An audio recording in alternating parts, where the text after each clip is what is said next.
मेरी बातों को थोड़ा ध्यान से सुने। सारे लोग जो सेवकाई में हैं, सेवकाई में जोड़े हैं, जो विश्वासी होके कलीसिया में पाए जाते हैं, कई लोग हैं बुलहाट पाए बिना सेवकाई में घुसते हैं, फिर अपना सर्कस करते हैं, फिर ख़त्म हो जाता है। ऐसा नहीं।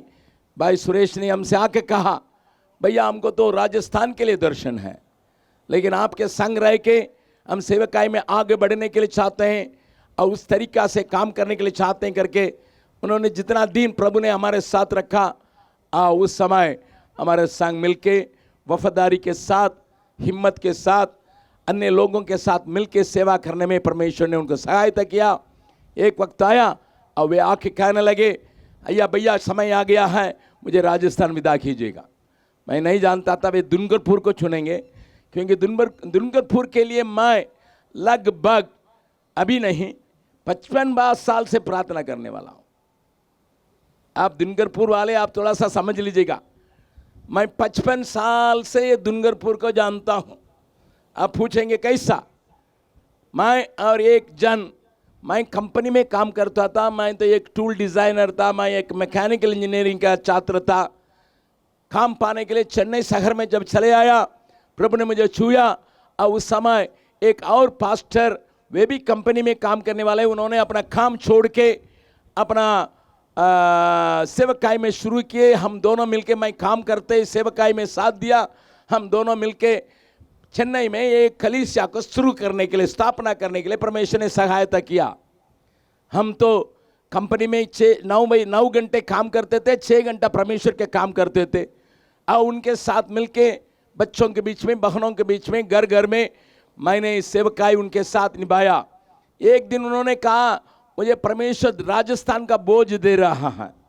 वे एक बाइबल कॉलेज में भी पढ़ाते थे, तो उस बाइबल कॉलेज के तरफ से उनको राजस्थान भेजा गया और उस समय मालूम था वे कहाँ जाएंगे, डूंगरपुर। इसलिए उस नाम हमारे लिए नया नहीं है, अब बिल्कुल जान पहचान गांव है और ये शहर है। आज शायद आप नहीं जानते होंगे, 55 साल से डूंगरपुर के लिए मैंने प्रार्थना किया पहले से। जब वे यहाँ पर आए 3 महीना और रह के फिर लौट गए, फिर अपनी पत्नी के लिए आए, वे दोनों यहाँ 3 महीना थे डूंगरपुर में। फिर उसके बाद वे जब लौटे, तब तक मैं परमेश्वर ने मुझे बिहार के लिए बुलाया। मैंने जब कहा बिहार जाओ, तो उन्होंने कहा मैं मद्रास में रहूँगा, तुम बिहार जाओ। इसलिए मैं शादीशुदा नहीं था, इसलिए मैं बिहार खोज के चले आया। इसलिए डूंगरपुर की बात या सेवकाई जो है मेरे लिए नया नहीं है, इस बात नई नहीं है। बिल्कुल मैं इसके क्षेत्र से शायद थोड़ा बहुत अवगत हूँ और बीते बार जब मैं आया थोड़ा बहुत आपके काम के बारे में देखने के लिए शक्ति दी। जब उन्होंने कहा डूंगरपुर जा रहे हैं, मैंने कहा तो ठीक है, हमारी प्रार्थना का फल इस अभी भी हमारे तैयार किया व्यक्ति के द्वारा हो रहा है। परमेश्वर कितना प्रबंध करता है। हाथ उठा के परमेश्वर को एक ऊंची आवाज बोला से हालेलुया बोलिए। हमारे बिहार जैसा बोलिएगा, हम लोग बिहार में दम लगा के बोलते हैं। ठीक, एक और बार वेरी गुड। प्रभु के नाम की स्तुति प्रशंसा होवे। और बीते कुछ साल के पहले मैं यहाँ पर आया था, जब यह चर्च बना था और ऑफिस बना था और स्कूल के निर्माण हुई थी, उसको उद्घाटन करने के लिए प्रभु मुझे ये यहाँ ले आया। और उस समय मैं यहाँ के काम का शुरुआत को देखे मैं अति आनंदित होने के साथ ही साथ मेरे मन में एक बात को ठान लिया, वो यही है, जरूर इनके साथ जवाहर भैया जो अमेरिका में रह के 6 महीना, विक्रमादित्य झा 6 महीना उधर 6 महीना इधर रहते हैं, तो उनसे मैंने बातचीत किया। तो आप तो विदेशी भी हैं, तो घर का मुर्गी लेकिन दाल नहीं, घर का मुर्गी है परंतु विदेशी बोली है। इसलिए तो मैंने उनसे बातचीत करके कहा, यही हमको होटल में ठहराया गया था और मैंने कहा था, सुनिए यहाँ इनके एक साथी चाहिए जो इस दर्शन को अपना सकें। जरूर यहाँ के सेवक लोग जरूर सीख रहे हैं, जरूर देख रहे हैं, लेकिन साथ एक काम करने के योग्य एक व्यक्ति जो हमारे काम की तरीका को, हमारे बोझ को, हमारा प्रार्थना के जीवन को, हमारा त्याग को, हमारे निशाने को और बढ़ने के जीवन को जानने वाला एक व्यक्ति की आवश्यकता करके मैंने उनसे कहा था, वे शायद भूल गए होंगे, लेकिन मैं जाके काम किया। इसलिए मैंने एडवर्ड राजन कहाँ है हाँ, एडवर्ड राजन वहाँ लीडर थे। मैंने उनका कहा चलो चलो चलो, कोई बात नहीं, कोई दोनों साड़ू भाई है, लेकिन चलो चलो यार वहाँ चलो। दोनों एक ही परिवार से शादी किया, लेकिन एक ही प्रभु का सेवा करने के लिए बिहार से राजस्थान चलो करके वे आने के लिए चाहे नहीं चाहे, मैं इतना नहीं जानता, मैं दखेल देके इनको भेज दिया। क्योंकि सेवकाई किसका है? बोलिए, सेवकाई किसका है? सेवक लोग बोले किसका है? परमेश्वर का है। मुझे 2 लीडरों को वहां से खोना पड़ा, 2 लीडर को वहां से विदा करना पड़ा, लेकिन प्रभु के राज्य को फैलाने के लिए बगल वाला का हाथ पकड़ के बोलिएगा, थोड़ा सा हम परेशान करेंगे भाई, 3 दिन हम बिहार से आए, थोड़ा परेशान करने वाले हैं, हम छोड़ेंगे नहीं, किसी की छोड़ेंगे नहीं, हम लालू के यहाँ से आए हैं थोड़ा हाथ पकड़ के हिला के बोलिए, कुछ खोइएगा, अच्छा से बोलिए ना भाई, कुछ खोइएगा तब्बे बहुतायत आशीष पाइएगा।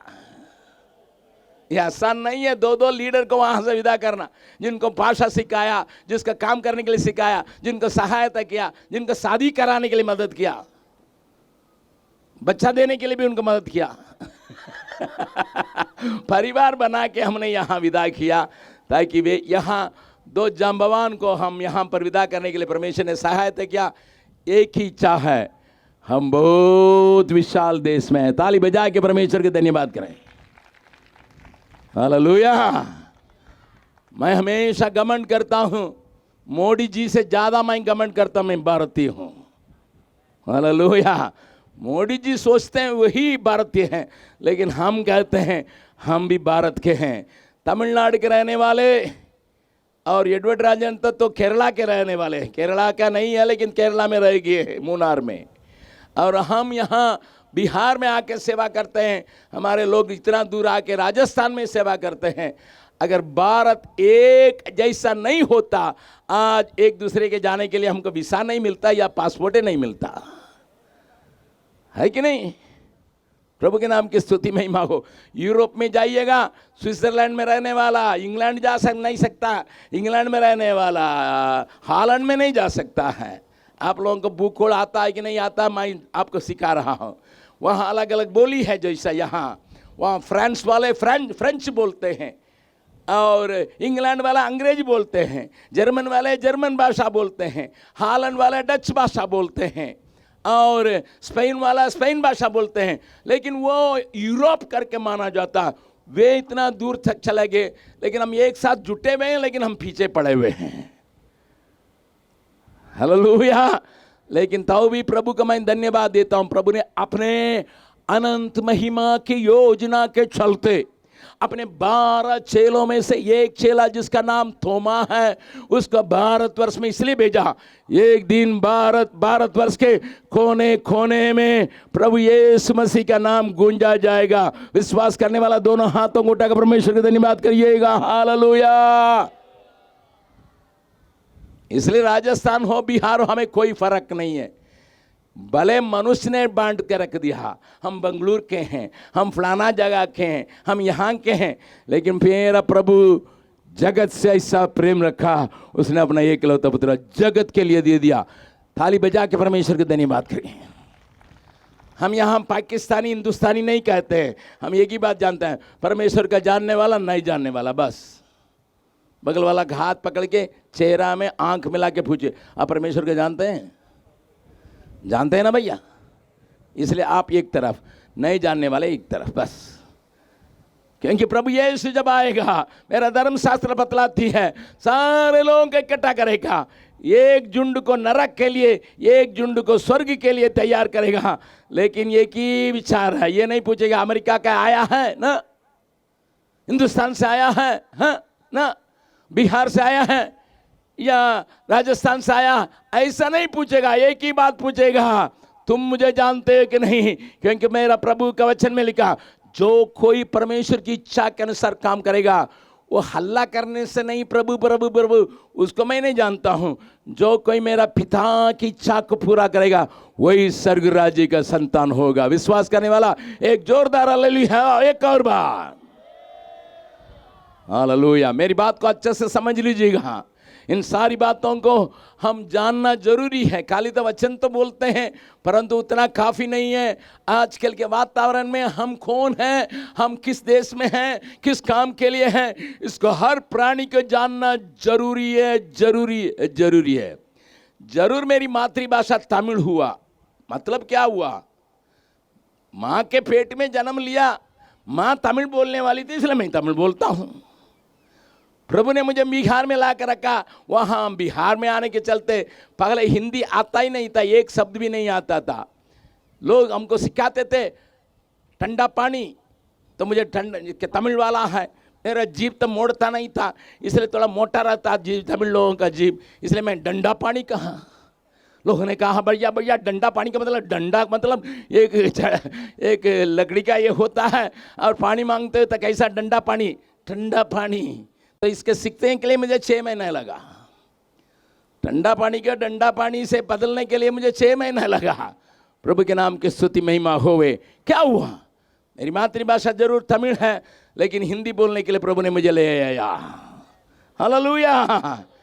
अब वहाँ भोजपुरी बोला जाता है, मैथिली बोला जाता है, मगही बोला जाता है, अंगिका बोला जाता है, कई भाषा बोला जाता है। और यहाँ आने से यहाँ वागड़ी बोलते हैं।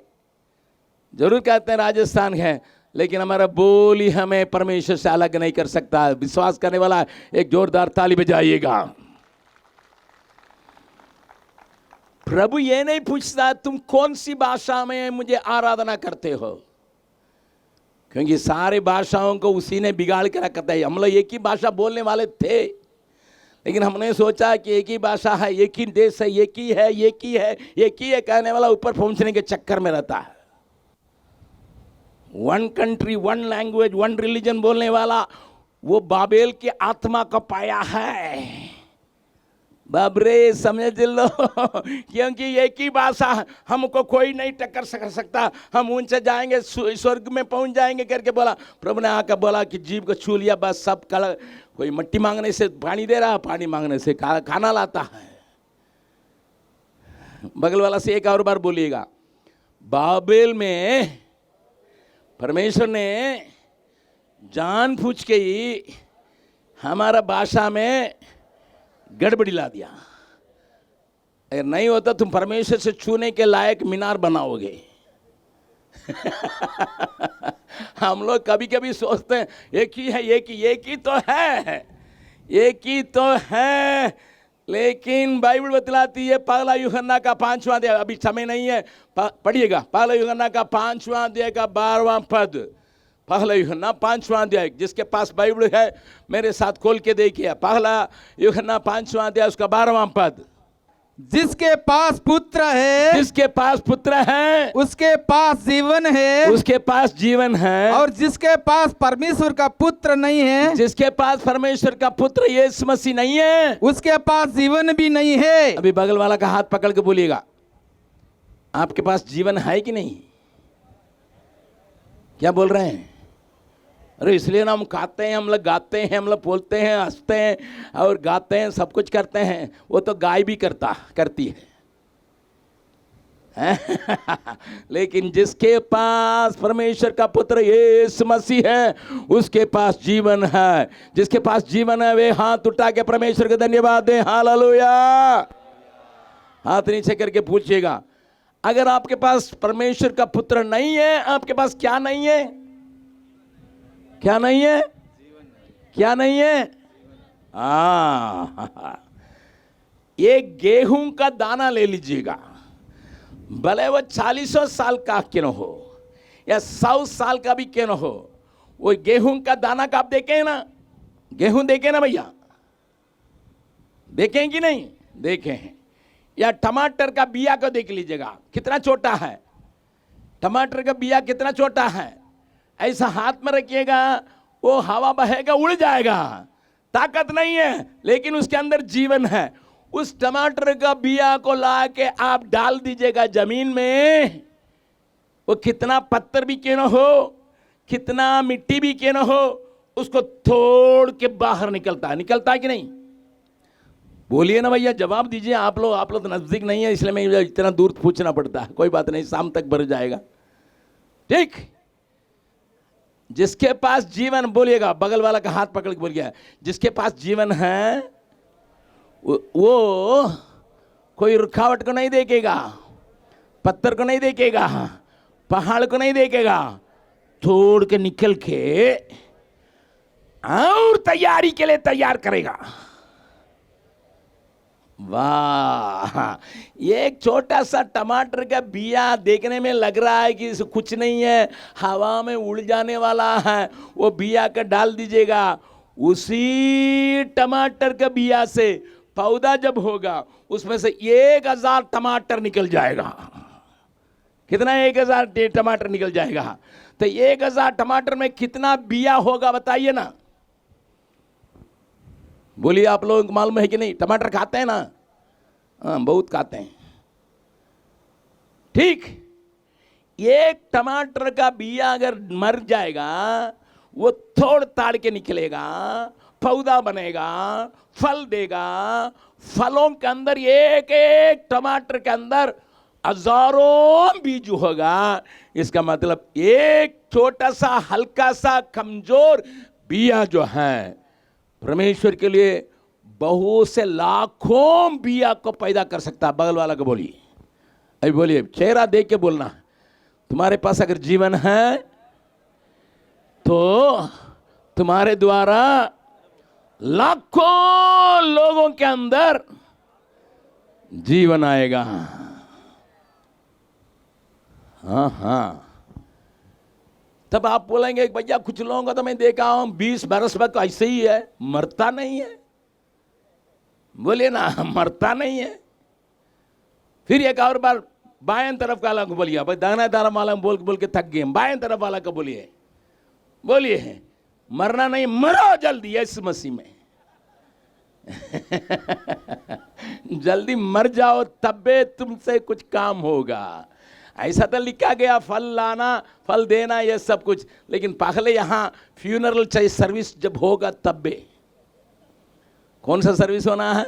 दफनाने का काम होगा तबे फल लाओ फल दो। उसके बाद हमारा भाई बोले थे यीशु मसीह, गीत तो अच्छा लगा लेकिन लोगों के अंदर दम नहीं। यीशु मसीह जैसा तेरे जैसा कोई नहीं। ठीक है, तेरे जैसा नहीं, तुम्हारा जैसा कौन है बताओ? बतलाओ यार, बतलाओ। मसीहत खेल नहीं है, मसीहत जीवन है। बोलिएगा, सब कोई बोलिएगा, मसीहत खेल नहीं है। सब कोई बोलिए, मसीहत खेल नहीं है। मसीहत केवल धर्म परिवर्तन नहीं है, मसीहत जीवन है। जीवन है, उपयोगी जीवन है। इसको जब तक एक एक मसीह नहीं पहचानेंगे तब तक उनसे कोई काम नहीं, बेकार जिंदगी बिता रहे हैं। इस बात को भूलिए मत, इस बात को भूलिए मत।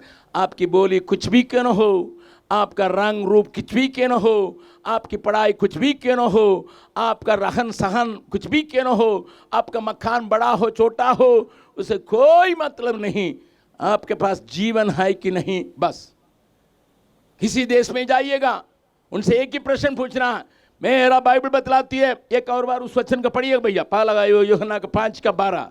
जिसके पास पुत्र है, जिसके पास पुत्र यीशु है, उसके पास जीवन है। उसके पास जीवन है। और जिसके पास परमेश्वर का पुत्र नहीं, जिसके पास परमेश्वर का पुत्र नहीं है, उसके पास जीवन भी नहीं है। अभी भैया का पीछे पीछे सब कोई बोलना। आप ये बोलेंगे, आप हाथ उठा के बोलिएगा। हाँ, जिसके पास पुत्र है उसके पास जीवन है, और जिसके पास परमेश्वर का पुत्र नहीं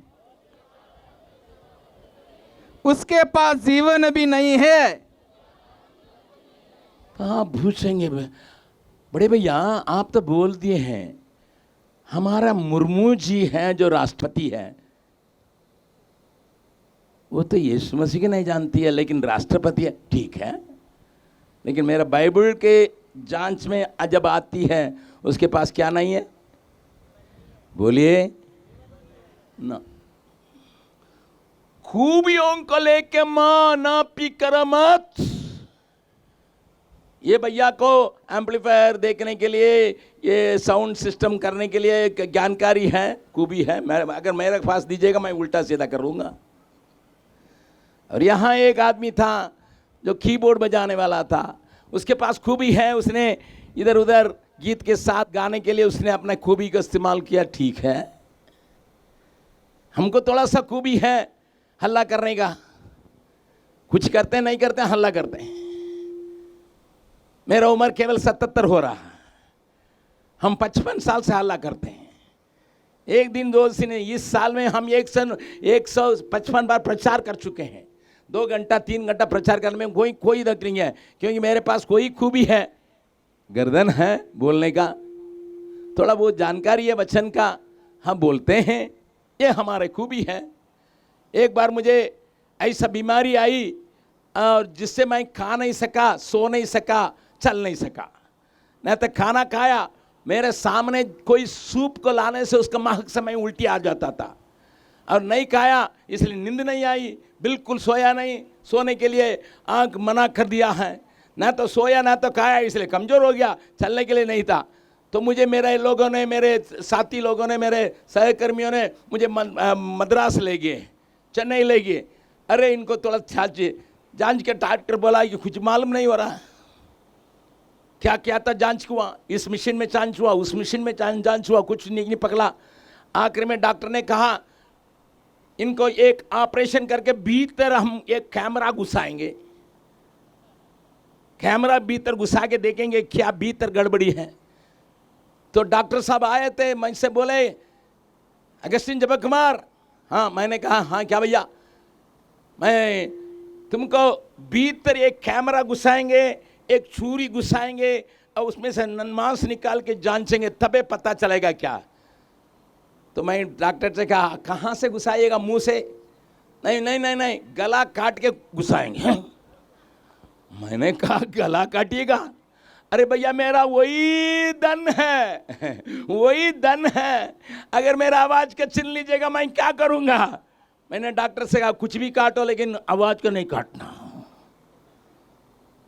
आवाज को नहीं काटना। तो उन्होंने कहा डे ऑपरेशन है, नाइट ऑपरेशन नहीं, डे ऑपरेशन। तो मुझे बेहोश किया गया, अस्पताल में ले गया, यहाँ काट था पता नहीं था, और मैं लाया गया। मैंने पूछा क्या काटे हैं? हाँ काटे हैं। कहाँ काटे हैं? कुछ तो दिखाई नहीं पड़ता, थोड़ा सा एक प्लास्टर लगा के छोड़ दिया। उसने कहा हम लोग काटे भी हैं, उसमें कैमरा भी घुसाए हैं और हमारा एक कैंची भी घुसाए हैं, तुम्हारा देखो भीतर से निकला हुआ मांस से इसको जांचेंगे। और डॉक्टर लोग तो ऐसे ही आजकल हमारे मुंह में घुसने लायक नाम नहीं बताएंगे। मैंने पूछा क्या है? उन्होंने कहा सर्काडाइसिस। मैंने कहा ये कौन सा है सर्कस, मैं इस नाम को सुना नहीं। मेरी बेटी वहाँ रशिया में पढ़ रही थी, मेरी बेटी मैं रशिया में पढ़ रही थी, डॉक्टरी पढ़ रही थी। मैंने उसको पूछा ये बेटी बताओ ये डॉक्टर लोग कह रहे हैं सर्काडाइसिस। उन्होंने कहा मूर्खता का बीमारी आपको पकड़ा। अरे और 1 लाख लोगों में किसी को आता है। तो मैंने कहा क्या करना है, क्या करना है?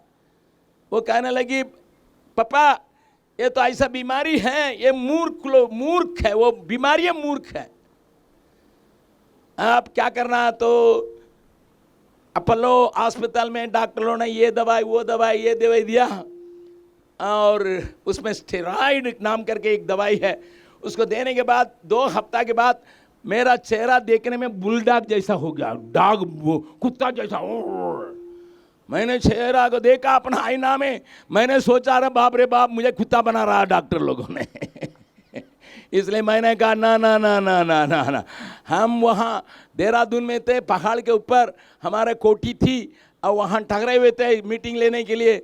मैं वहाँ से प्रार्थना किया, हे प्रभु आइंदा मैं इसे मुझे कुत्ता बनाने वाला दवाई को नहीं खाऊंगा करके ऊपर से यीशु के नाम से फेंक दिया। आज तक ठीक हूँ, 16 साल हो गया।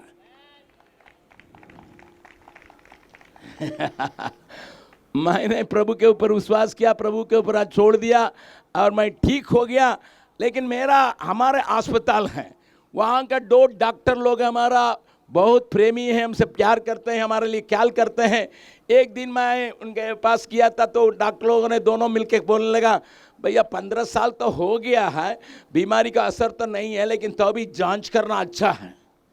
मैंने कहा कौन सा जांच करोगे बाबा, हमको तो कुछ होता नहीं, मतलब ठीक हूँ, मैं तो यात्रा करता हूँ, मैं तो सब कुछ करता हूँ, फिर क्या जांच करना ना भैया। तो 6 महीना में जांच करना था, लेकिन आप तो 15 साल छोड़ दिया, लेकिन कम से कम अभी जांच करेंगे। तो मैंने बोला क्या है, तो डॉक्टर लोगों के पाने से तो पैसा चूसने के लिए कुछ बात तो पाया जाता है। उन्होंने कहा अल्ट्रासाउंड लेना है और जो है और आपको ECO एको करना है। ठीक है, मैं पटना गया, बिहार का। पटना में जाके डॉक्टर के सामने लेट गया और उन्होंने क्या क्या था मशीन लगा के जांच किया और जांच किया। मैंने उस टेक्नीशियन से पूछा मेरा हार्ट कैसा है, मेरा हृदय कैसा, मेरा दिल कैसा। उसने कहा 16 साल का जैसा। हालेलुया। जब प्रभु चंगा करता है 16 साल जैसा हो गया। बगल वाला का हाथ पकड़ बोले जब प्रभु चंगा करता है 16 साल जैसा हृदय हो गया। मैंने पूछा किडनी कैसा, किडनी तो एकदम परफेक्ट साहब। हालेलुया। मैंने अपने डॉक्टरों को बुला के डांटा, तुम लोग परेशान किए, इतना पैसा खर्चा करा दिया। लेकिन उन्होंने कहा अभी मालूम हो गया ना भैया आपका हृदय बहुत ठीक है। मेरा कहने का मतलब यही है प्यारों। बगल वाला का हाथ पकड़ के पूछे आपका प्रभु ने क्या दिया, क्या दिया है? बोले बोले कोई पीछे कह रहा पागले एक ही गाय था, अभी 4 गाय हो गया। गाय दिया है परमेश्वर ने, गाय दिया है। एक ही गाय था, अभी 4 गाय। यीशु मसीह में आया ना 4 गाय हो गया। वाह, पहले 5 लीटर दूध देते, लेकिन अभी 50 लीटर हो गया। बहुत अच्छा है। इसका मतलब ये नहीं यीशु मसीह आपके साथ अंबानी के पास ज़्यादा है, ज़्यादा गाय है। हालेलुया। कोई कहेगा हम पागल झोपड़ी में तस भैया अभी तो एकदम पक्का घर बना दिया है। मैं यीशु मसीह में आने से मुझे जीवन मिला है। विश्वास करने वाला एक जोरदार ताली, ऊंचे ताली प्रभु के लिए बजाए। मैं जीवन पाया हूं। सब कोई अपना छाती पर हाथ रख के बोले मैं जीवन पाया हूं। तब कौन सा परिवर्तन हुआ भैया, देखना पड़ेगा वचन के आईना में। मेरा बाइबल धर्मशास्त्र बतलाती है अगर परिवर्तन हो गया, कैसा परिवर्तन हुआ, मैं इसको पहले आपको दिखाने के लिए चाहूंगा। आज शाम को ही मैं अपना मुद्दा की ओर मैं आगे बढ़ूंगा। अगर नया जीवन आ गया यीशु को ग्रहण करने से, हम उस गीत में एक पद को भी गा लेते हैं, यीशु है दुनिया का उजाला, करता दूर मन का अंधियारा। यीशु है दुनिया का उजाला, करता दूर मन का अंधियारा। गाएं जय जयकार उसी की, सुनल जमीन आसमान। गाएं जय जयकार उसी की, सुनल जमीन आसमान। नया जीवन मिल गया, परिवर्तन हो गया। नया जीवन मिल गया, परिवर्तन हो गया। ध्यान से सुनिएगा, जब आप गाए हैं नया जीवन मिल गया, परिवर्तन हो गया, तो आपसे पूछा जाएगा क्या पुराना जीवन था आपका? हाँ भैया, जब मैं पहले बार जन्म लिया, माँ बाप मुझे संसार में आने के लिए साधन बने। मेरी माँ के कोख में मैं 10 महीना था और ये दुनिया में आया। एक माँ बोल रही थी अपने बेटे से, बेटा सुनो सुनो सुनो, तुमको मैंने 10 महीना इतना पालन पोषण किया, तुम्हारे मन लायक खाना खाया, तुमको कितना सुरक्षित रहा। मैं ठीक से बैठ नहीं पाता था, ठीक से सो नहीं पाती थी, करवट करने में भी सोचता था भीतर का बच्चा को कुछ नुकसान ना हो। मैंने तुम्हें कितना ख्याल किया। बेटा ने कहा, बेटा मैट्रिक पढ़ रहा था, उसने कहा माँ चुप रहना, थोड़ी लाइट थोड़ी डाली है या एक मोमबत्ती जलाई है। एक मोमबत्ती जग नहीं जलाई है, तुम हमको अंधेरा में रखा है। कभी मुझे उलट के बैठना पड़ा, फिर इधर उलट के बैठना पड़ा, और मैं भीतर खरवट के ले रहा था। आपने कहा बाप रे बाप, बच्चा कितना तंग कर रहा है। तुमने सोचा कि मैं तंग नहीं करता, तंग तो क्या है। तुम उसी समय बोला मुझे देखा नहीं, मेरा चेहरा का जानती नहीं है, लेकिन बोला तंग कर रहा है। मुझे खरवट लेने के लिए भी जगह नहीं था, जरा सा भी हवा के लिए कोई प्रबंध नहीं था, तुमने खिड़की नहीं रखा। तुम तक खिड़की भी नहीं रखा, मैं सवा ले सकूं। खाना भी ठीक से नहीं किया, खाना मुंह में थोड़ी खिलाई, तुम तो पेट से खिलाई है, नाभि से खिलाई है। बोल रही है बहुत परेशानी के साथ मुझे मैंने ऐसा किया। कौन सा परेशानी की है?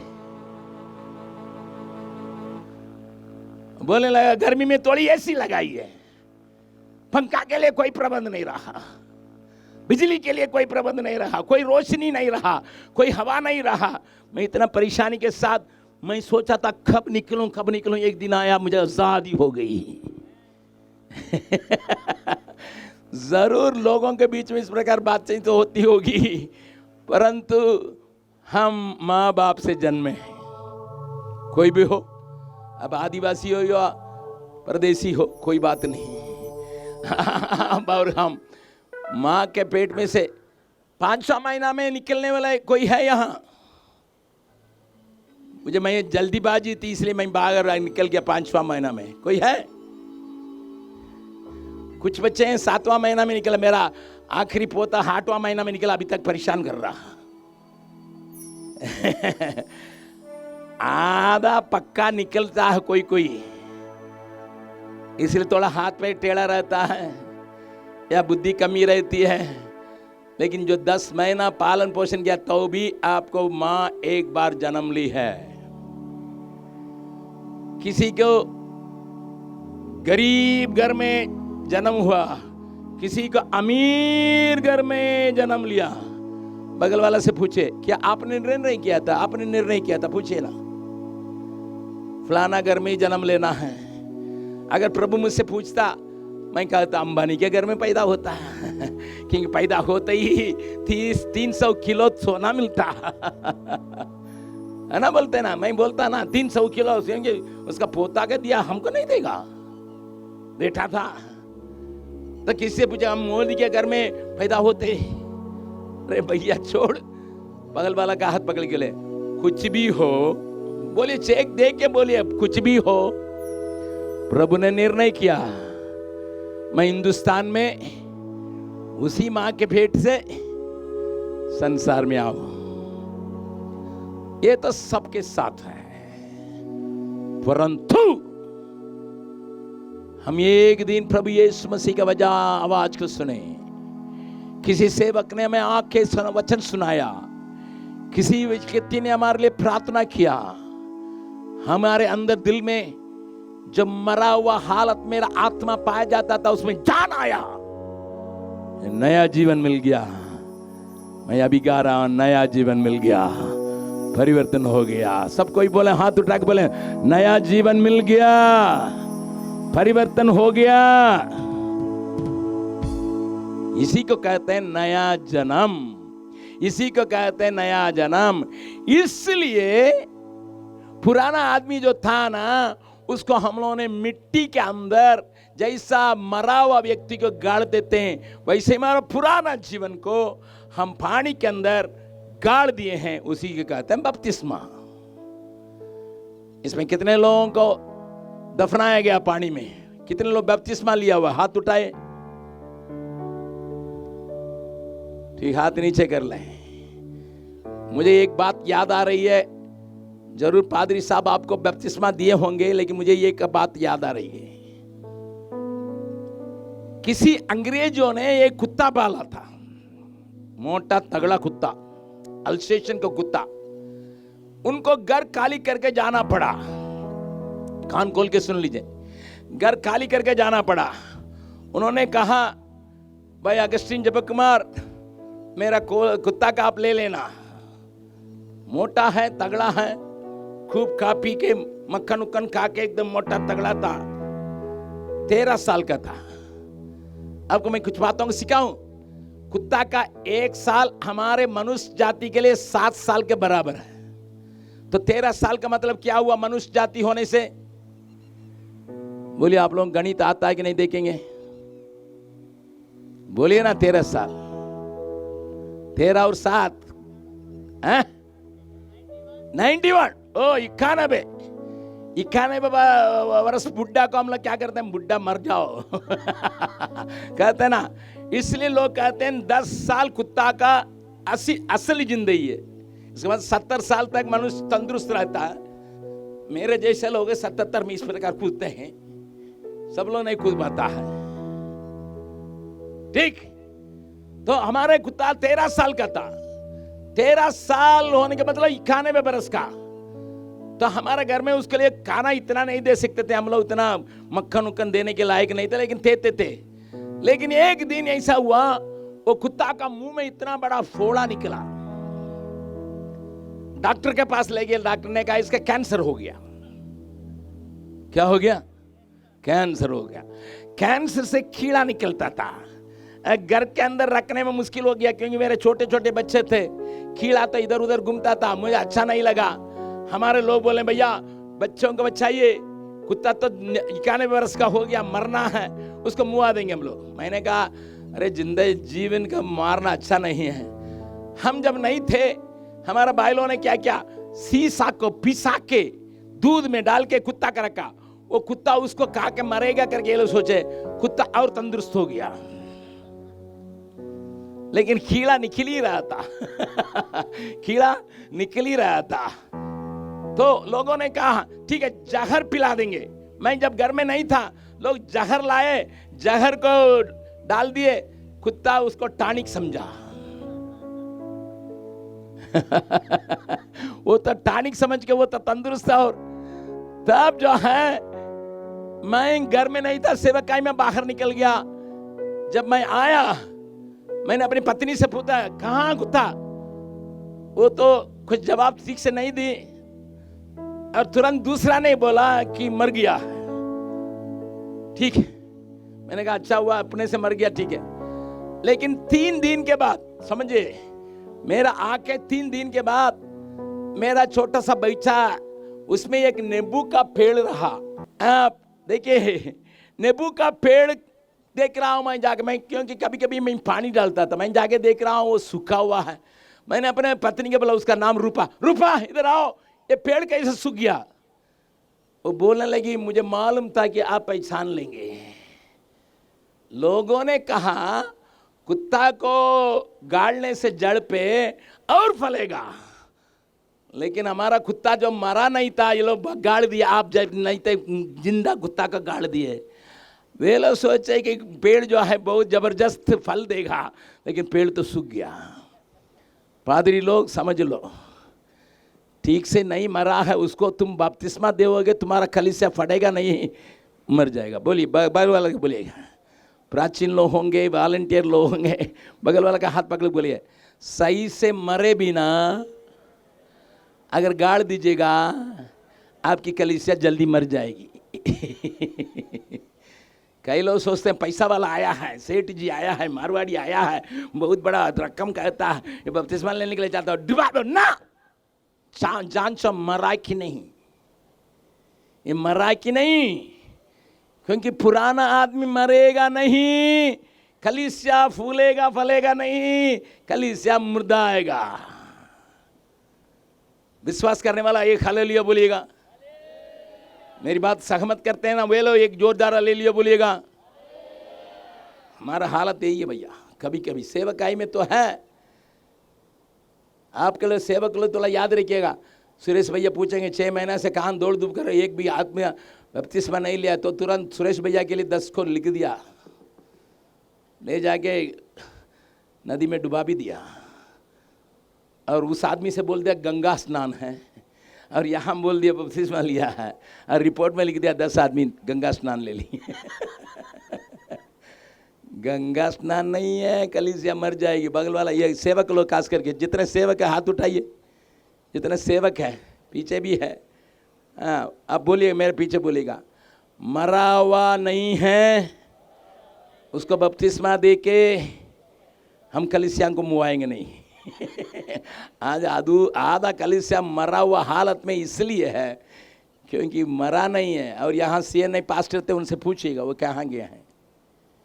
वहाँ है, ठीक है भैया, उनके कलीसिया में उनके पूछिएगा, नहीं मरा है लेकिन मसीह है, लेकिन इनको परेशान कर रहा है कि नहीं। मरा नहीं है और वो गाड़ भी नहीं पाते हैं, इसलिए उनको एक आदत दिया गया, पानी छिड़काने जैसा छिड़का कर छोड़ दो, तो मिट्टी फेंक दो बस। मैं सही कह रहा ना पादरी साहब? हम मिट्टी छिड़काते नहीं है, हम अच्छा से धीरे 6 फीट खोल के वहां पर दबना ताकि वो नहीं आए। अगर नहीं हो तो भूत बन के निकल जाएगा ये। कलीसिया लोगों को परेशान करेगा। ध्यान से सुनो, कलीसिया में आए हो, नया जीवन मिल गया, हाँ परिवर्तन हो गया। एक और बार गाएंगे तब हमको मालूम होगा परिवर्तन। परिवर्तन सचमुच में पुरानी आदमी खत्म हो गया, नया आदमी है। मैं दिखाऊंगा पुराना आदमी के बारे में, अभी जांचेंगे आप पुराना आदमी है कि नहीं, थोड़ा देखेंगे, लेकिन उसके फगले देखेंगे। हालेलुया। पुराना आदमी कैसा था उसको थोड़ा सा प्रभु से पूछेंगे, क्योंकि ये जो है ना, इसका नाम है, सबको ही हाथ उठा के बोलिएगा, ये धर्म बाइबल धर्मशास्त्र मेरे लिए आईना है। आईना में क्या देखते हैं आप? क्या देखते हैं? अपना चेहरा देखते हैं ना, दूसरे कैसा कैसा कैसा। ये आईना है, इसमें हम अपने को देखते हैं। दिन में 5 बार आईना देखने वाला हाथ उठाओ। नहीं, मैं हाथ उठाता हूं भाई, मैं 5 बार देखता हूं।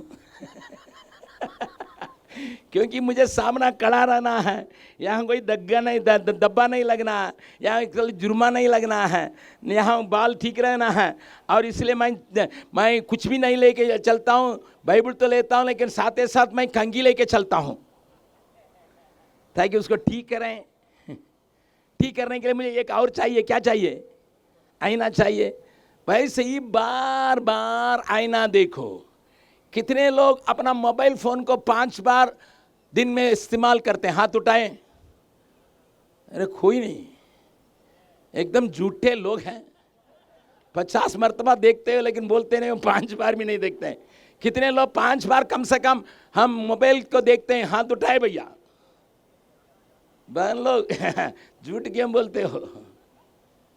आदमी घर में वापस रहा, कहाँ हो 10-10 मिनट में पूछ के तुम परेशान करते हो। लेकिन कहते नहीं देखते। 50 मरतबा तुम मोबाइल देखते हो, लेकिन इसका कम से कम 5 मरतबा देखने के लिए कोशिश तो करो।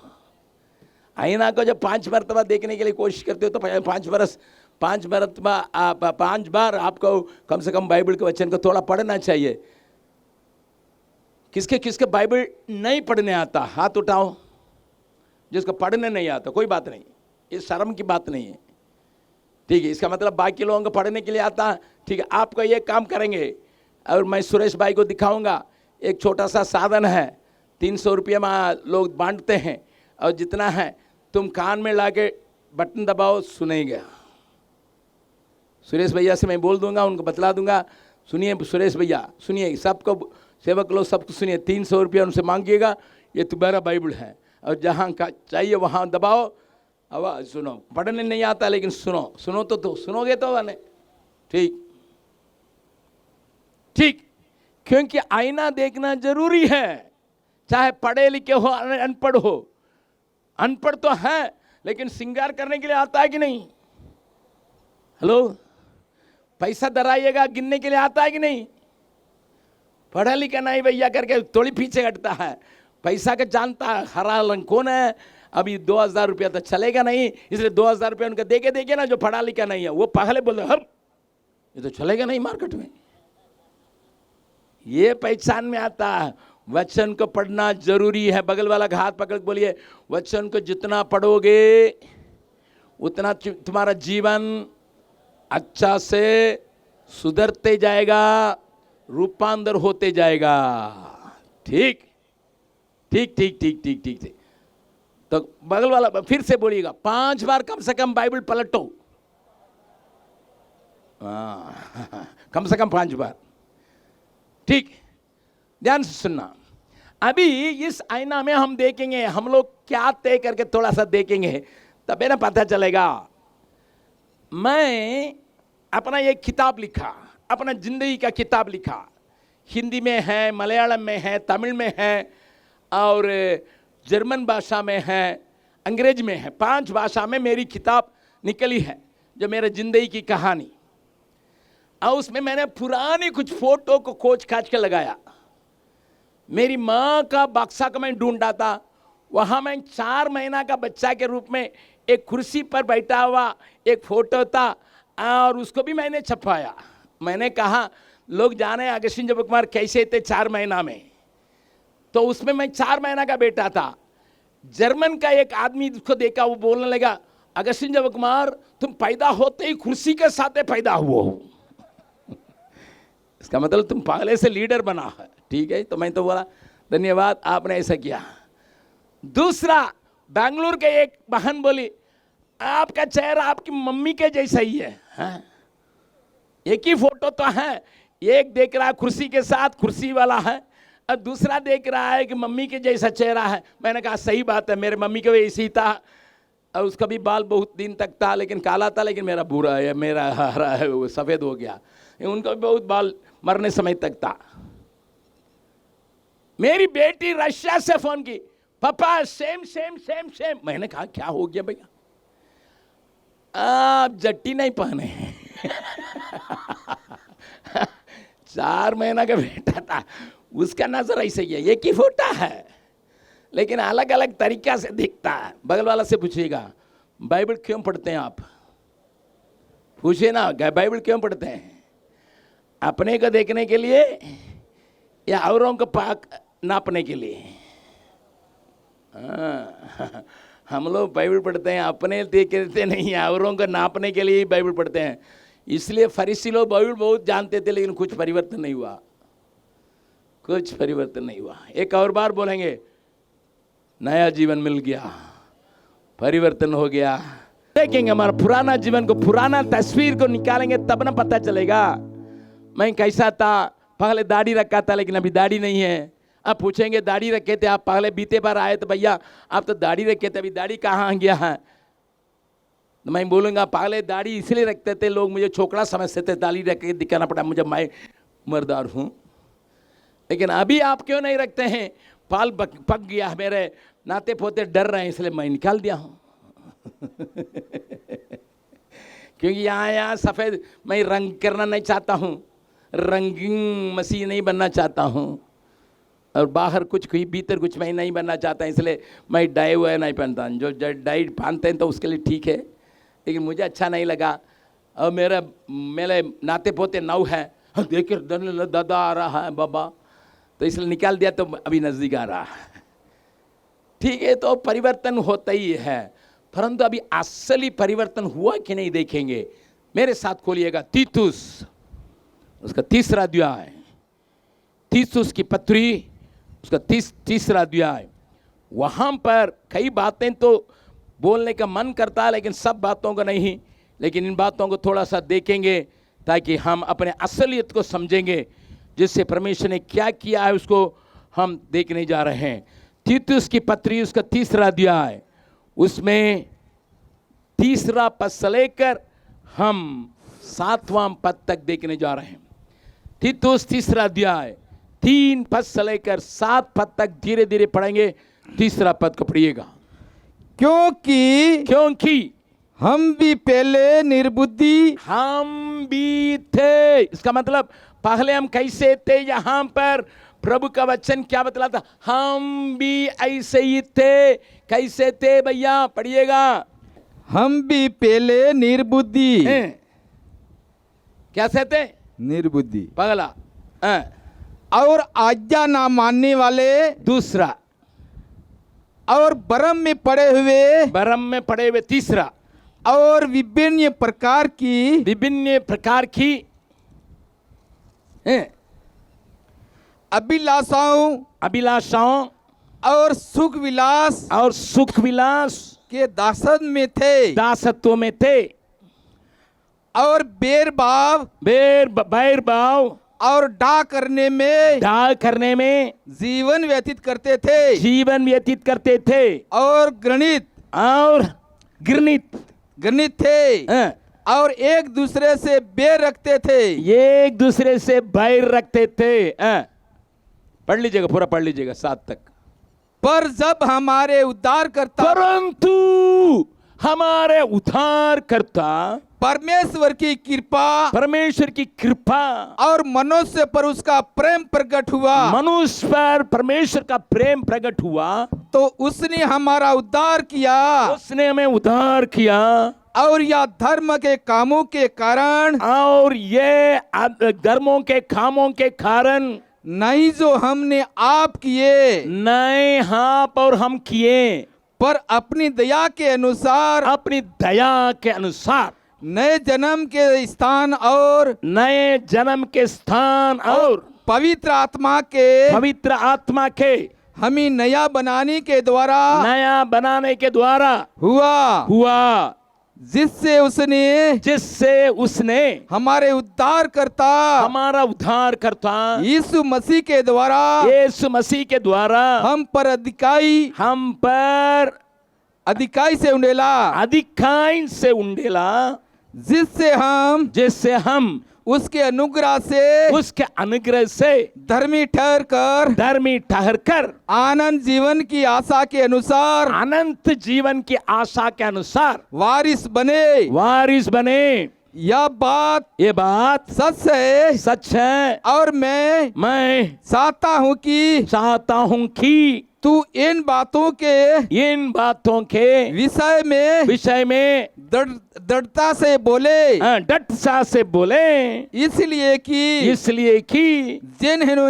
जिन्होंने परमेश्वर पर विश्वास किया हे वे भले कामों में लगे रहने का ध्यान रखे। बस मैं नहीं जानता कितने लोगों को इन सारी बातें समझ में आई, लेकिन हम धीरे धीरे इन बातों के ऊपर गहराई में आपको ले जाने के लिए चाहते हैं। क्योंकि मैंने कहा आईना के सामने हम अपने चेहरे को देखते हैं, वैसे में पुराना जीवन कैसा था, नया जीवन में होने के चलते हमें क्या मिला है और नया जीवन में होने के हमें क्या करना है, हमारी आशा क्या है, इन सारी बातें इन वचनों के अंदर पूरी तरह से भरपूर होके पाई जाती है। ध्यान से मैं एक एक शब्द को लेके मैं थोड़ा व्याख्या उसको आपके सामने पेश करूंगा, तब आपको मालूम हो जाएगा नया जीवन का मतलब क्या है।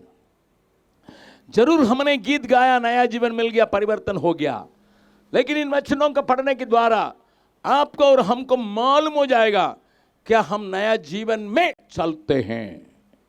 इसलिए वहां पर एक एक बात को मैं धीरे धीरे आपको समझाने के लिए कोशिश करूंगा, जिसके द्वारा आपके आत्मिक जीवन में एक जागृति आए, एक नवीन प्रकाश आए और साथ ही साथ आपका जीवन जैसा होना चाहिए वैसे ही फल देने के लिए, फल लाने के लिए उपयोगी हो। पहले हम क्या थे करके यहां पौलुस लिखता है, क्या हुआ करके लिखता है, क्या होगा करके लिखता है। हम क्या थे, पहला शब्द लिखा है निर्बुद्धि। बगल वाला का हाथ पकड़े बोलिए, चेहरा देख के बोलिएगा, पहले आप मूर्ख थे, बेवकूफ थे।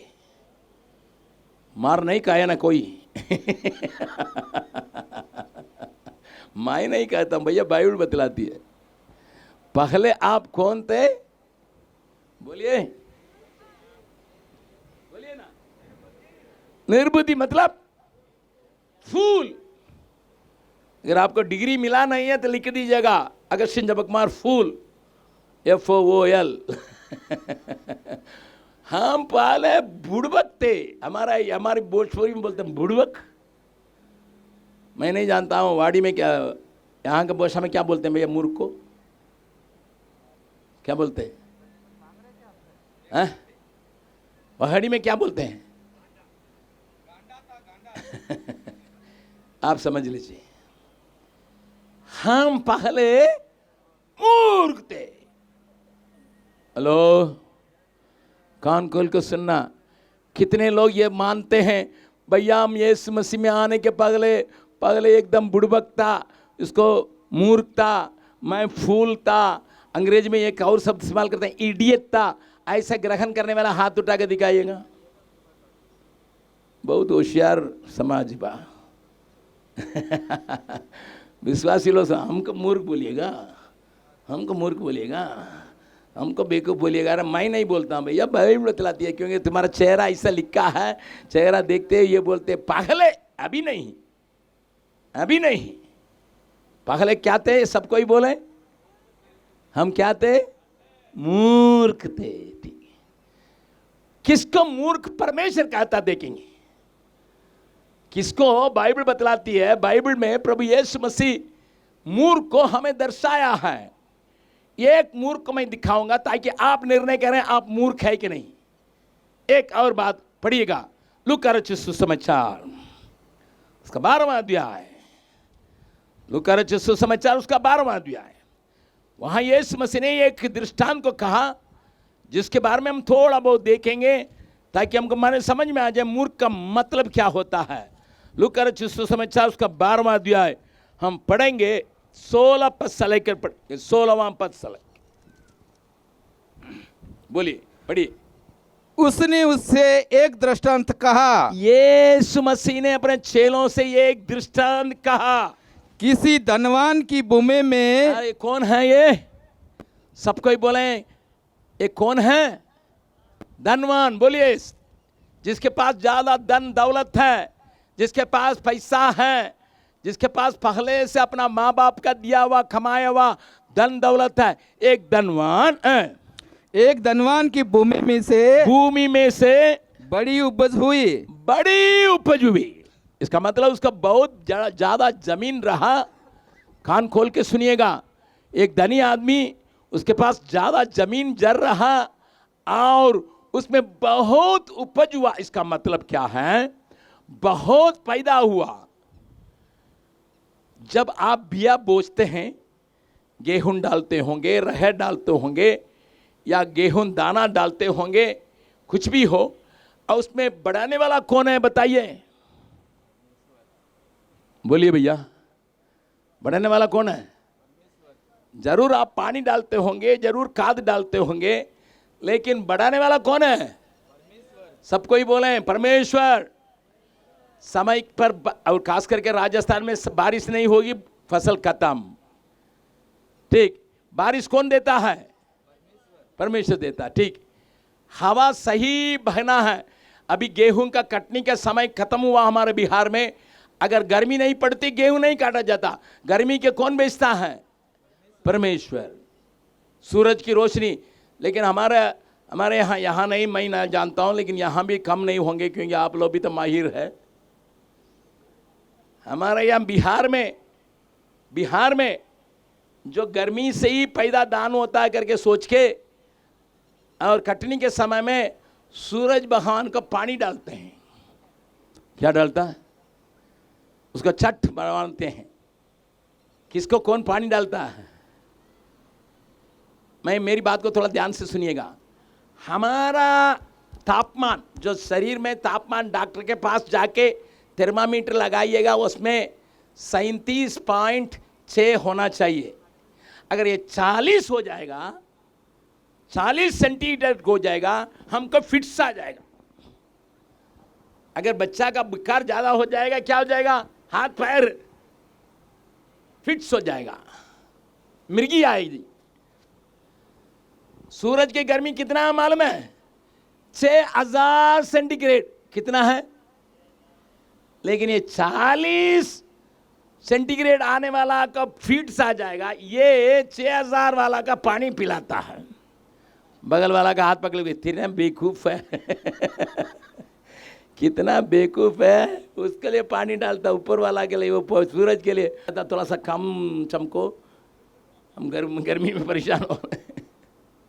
मानता आपका सूरज? कुछ मानता उनता नहीं। ध्यान से सुनिएगा, बहुत बड़ा उपज हुआ, पानी परमेश्वर ने दिया, धूप परमेश्वर ने दिया, और कीड़ा मकोड़ा नहीं आया। अगर नहीं हो आके खत्म कर देता, या ओला गिरता तक खत्म हो जाता। ये सारी बातों का करने वाला कौन है? कौन है? सबको ही बोला कौन है? परमेश्वर। ठीक, तब ये धनवान को किसने आशीष दी? परमेश्वर ने आशीष दिया। ठीक है, तो इसका मतलब परमेश्वर आशीष देता है। ताली बजा के परमेश्वर का धन्यवाद करें। इसलिए हम लोग गीत गाते हैं हिंदी में, आशीष तुमसे है चाहते हैं, हे स्वर्गीय पिता हम आते हैं। आशीष तुमसे चाहते हैं, हे स्वर्गीय पिता हम आते हैं। हमने बहुत कताएं की है, रहे निकम्मे जफाएं की है। हमने बहुत कताएं की है, रहे निकम्मे जफाएं की है। शर्म से सर झुक जाते हैं, शर्म से सर झुक जाते हैं, हे स्वर्गीय पिता हम आते हैं। आशीष तुमसे चाहते हैं, हे स्वर्गीय पिता हम आते हैं। ठीक, प्रभु आशीष देता, लेकिन आगे बढ़िएगा। लूका का 12 उसी का।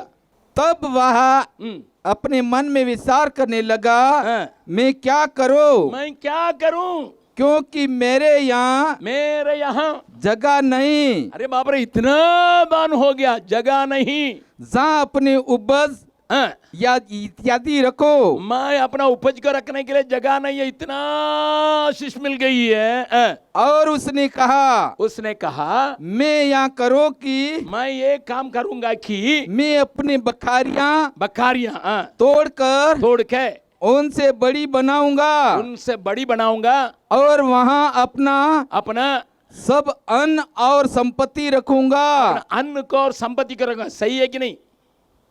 सही है कि नहीं? गलत काम किया, खराब काम किया? बोलिए ना भैया, बोलिए। सही है ना? जिसको मिला तो उसका अपना कूड़ा उनका बढ़ाएंगे, तो उसमें रखेंगे, सुरक्षा देंगे, तो यह अच्छा बुद्धिमानी है। बोलिए बुद्धिमानी है, बोलिए बुद्धिमानी है। लेकिन आगे क्या लिखा है? और अपने प्राण से कहूंगा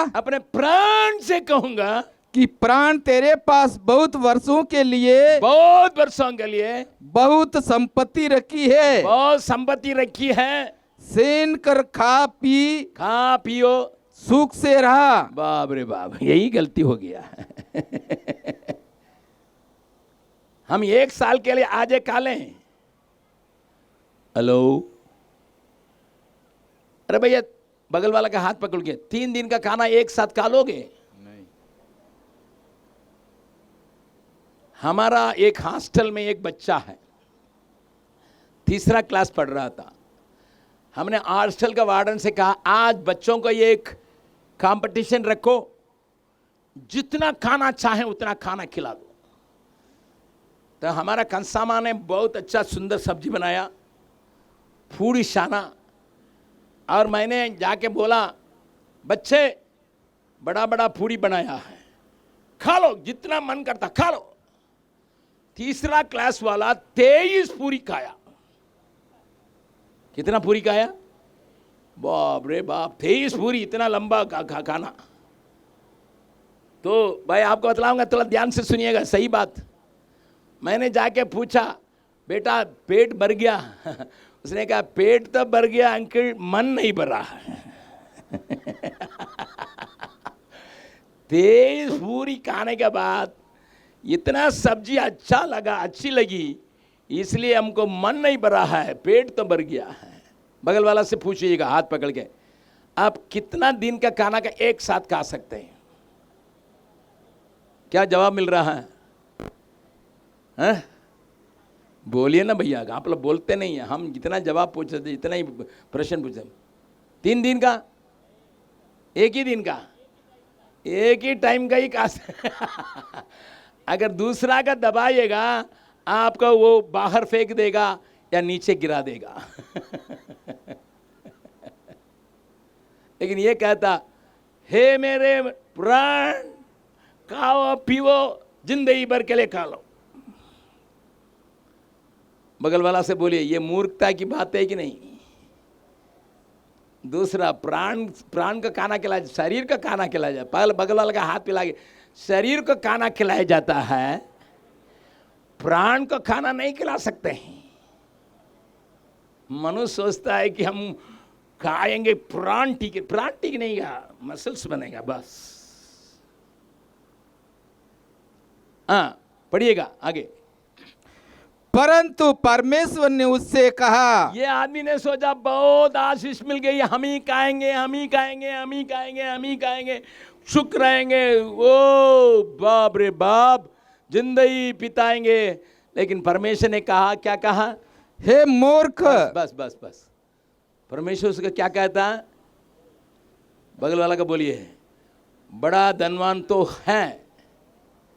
अच्छा से बोलिए ना भाई, आप लोगों का आवाज से ना मेरा आवाज बढ़ेगा। भैया बोले 2 बजे तक बोलने के लिए, लेकिन मैं ना कहूँगा नहीं, लोगों को बुत्तर उतरेगा नहीं, धूप में उतरेगा नहीं, ठीक? अच्छा से हिला के बोले, बड़ा धनवान तो है, परमेश्वर की आशीष पाई है, बुद्धिमानी से अपने भंडार को बढ़ाया है, लेकिन इस्तेमाल करने के लिए जानता नहीं है।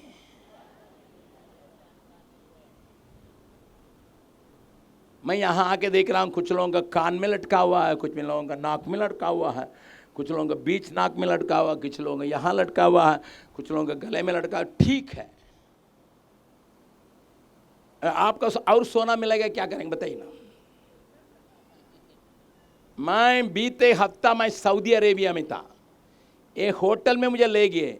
वहां का लड़की कहां पर अपना नातनी के पानी है मालूम है? यहाँ जहां चश्मा बैठता है वहां पर। मैंने कहा ये कैसा लड़की है भाई? इसका मतलब जहां पाओगे वहां छेद बना लोगे कुछ लड़कियों के देखिए नाभि में छेद किया है। मैं जब अमेरिका में गया था, कोई अपना ये बम में करके रखा है बगल वाला से पूछे ना, ज्यादा आशीष मिलेगी, पूछिए कहां पर लटकाओगे, क्यों लटकाओगे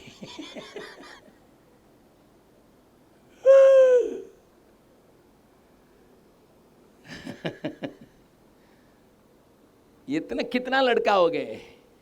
अगर चेन्नई में लोगों का आजकल बहुत चोरी चमारी होता है, क्योंकि गला में ये लोग एकदम सोना पहन के जाते हैं। यहाँ का राजस्थान का आदमी, बिहार का आदमी जाता है, अरे सोना तो है, हाथ पकड़ खींच लेता है, गला कट जाए लेकिन सोना मिल जाना चाहिए।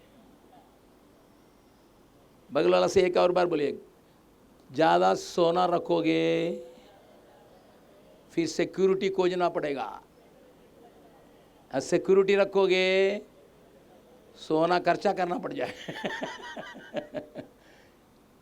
बोलिएगा, बेवकूफ धन को बटोरो मत। प्रभु क्यों आशीष देता है? क्यों आशीष देता है?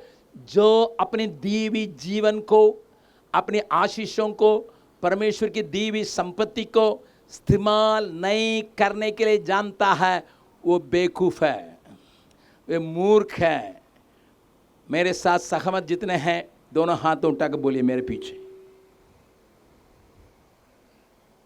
बिहार का भैया मालूम हो गया, हमें तो परमेश्वर की आशीष चाहिए, नया जीवन चाहिए, परंतु उस आशीष अपने लिए नहीं, अन्यों के लिए, औरों के लिए।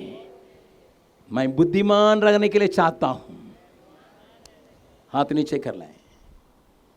शाम को मैं आगे बढ़ूंगा, अभी मेरा दिया हुआ समय खत्म हो रहा है, लेकिन मैं पूछने के लिए चाहता हूं,